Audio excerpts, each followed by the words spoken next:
I think when communities see different organizations and agencies working in Palau, working together to help them have direct access to funding, I think it builds their trust, helping them to understand that they have the capacity and the knowledge to do the work. My name is Tony Solablay. I serve as treasurer for the Koror State Youth Council.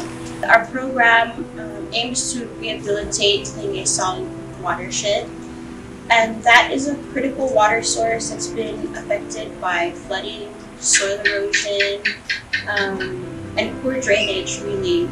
Our community struggled to manage heavy rainfall and flooding issues within the area, and we had limited equipment and funding, which made it difficult for us to carry out the needed work. And so even though we have people on hand to do the work, there wasn't so much the ability for us to carry it out.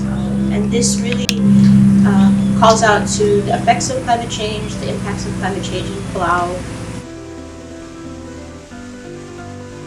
Receiving funding directly as a community gives us ownership and accountability, and I think when you're looking at smaller communities, we know our environment best, and so with this immediate kind of funnel to us, it gives us that sense of trust, but also knowing that if this project is successful, hopefully it creates a domino effect of even more help to our communities, even more support to our communities, because we are capable of doing the work.